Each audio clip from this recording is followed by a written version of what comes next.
Hello friends, welcome back to my channel. Today we're gonna start working on cutting board prototypes. Starting from the left here, we have hard maple, purple heart, walnut, and cherry.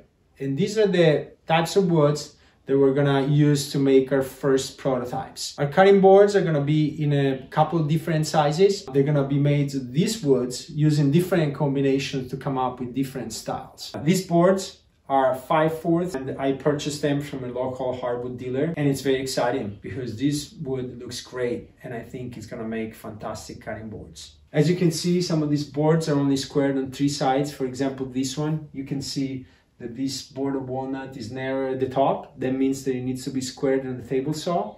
We're gonna make face grain cutting boards. That means that this is gonna be the top of the cutting board, this side. This particular cutting board prototype is going to be 18 inches long, and the first thing to do is to cut the size. For walnut, because of its color, the best thing to use is a white pencil. And so the first thing to do is to cut the wood to size.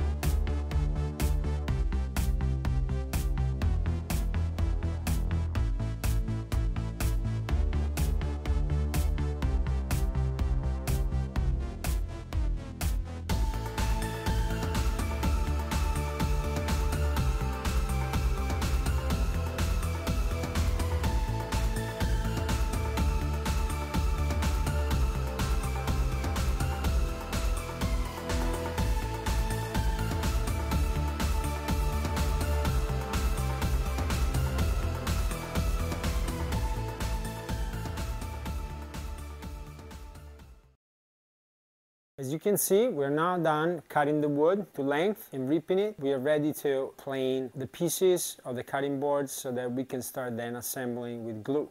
For planing, we're going to use my DeWalt DW735 planer. It's a great machine. I love it. So let's get going.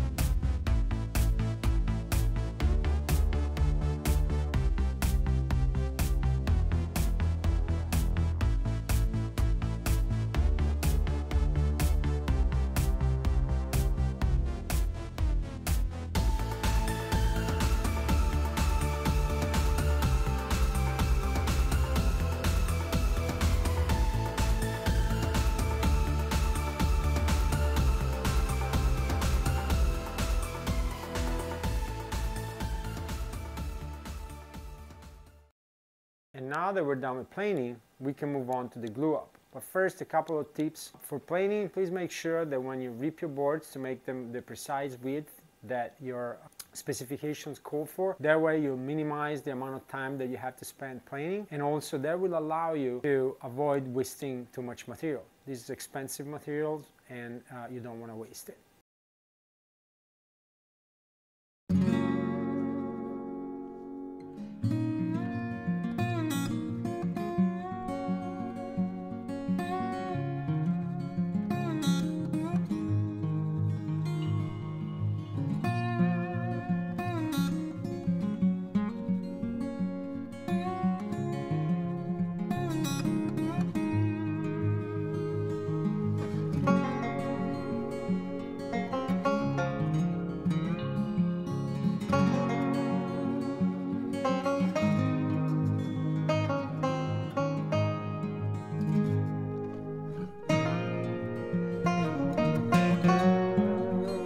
Now the next day, the glue is dry, and now we need to remove the coals, remove the clamps, and with the chisel we're gonna clean up the glue because we don't want it to gum up the planer, and then we're gonna move on to planing the boards in the next step.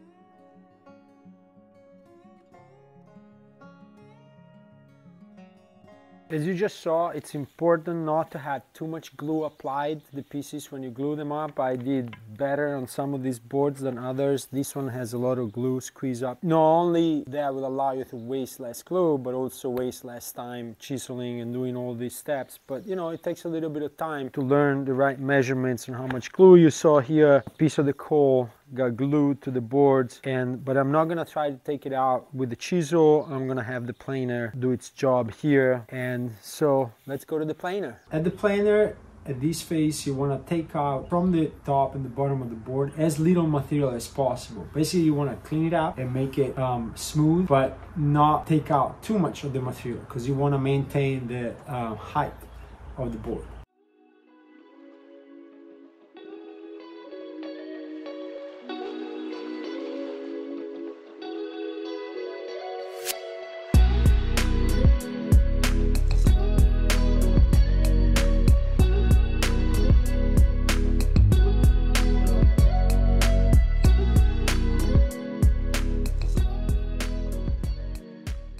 Now the boards have been cut to size. I have 2 large boards, 2 medium boards, and 1 small board. Now we need to use a round over bit, go and smooth the edges. For this precision, I'm gonna use a 3/16 round over bit.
And now is the time that everyone has been waiting for.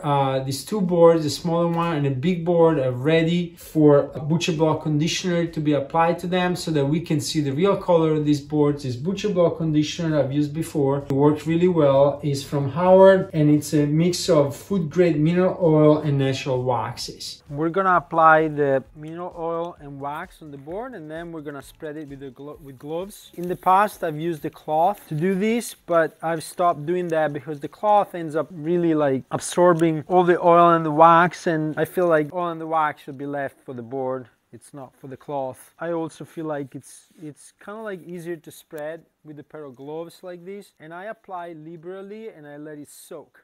Basically, like, I don't dry it. I'll just turn the board right now and apply it to the other side. And again, I'm gonna spread it with my gloves,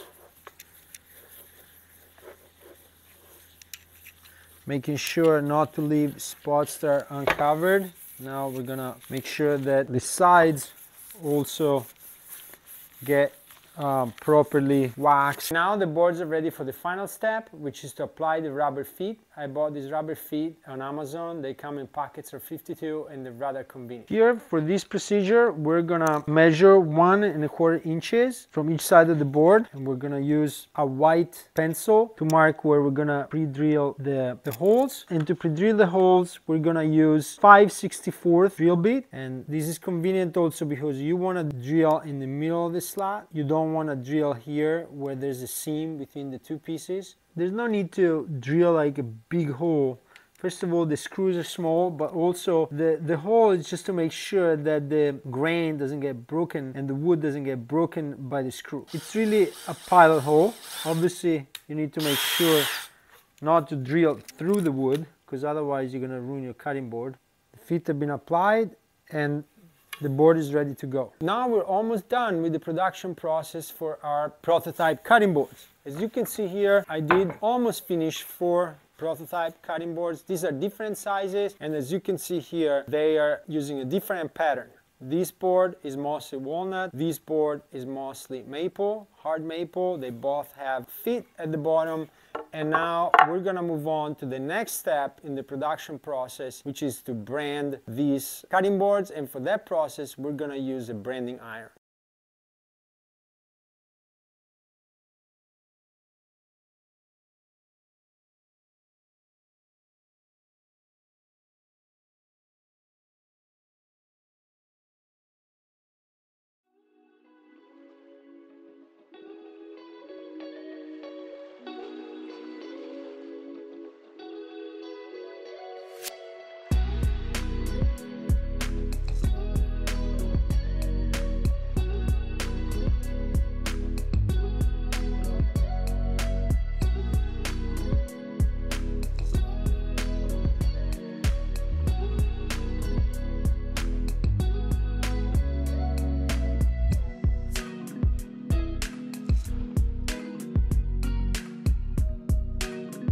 I'm now done building the prototypes. I am so happy about how they came out. Look, for example, at this board. This is one of the larger ones, and it's mostly walnut. I think it looks great. There are some details about procedures or checklists about certain width of materials that I use that I may change in the future, but that's okay, because these were just prototypes. This is just something that is meant for me to start. And as any prototype, and as it's true for me, it's true also for you, if you're having problems at the beginning when you start a project, whether it's a cutting board or any project, and really whether it's in woodworking or anything in life, the first time around is meant to be difficult. It's part of the growth process. It's part of the overcoming the obstacles. And so just keep going. Just keep getting to the end, and the second time and the third time and the fourth time that you're gonna do something is gonna get easier. If you enjoyed this video, please hit the like button, subscribe to my channel, turn on the bell for notifications, and please leave a comment. Let me know what are your thoughts about these boards, what you would have done different, and also please let other viewers know, because your comments are also helpful not just to me, but also to other viewers. Thank you for watching.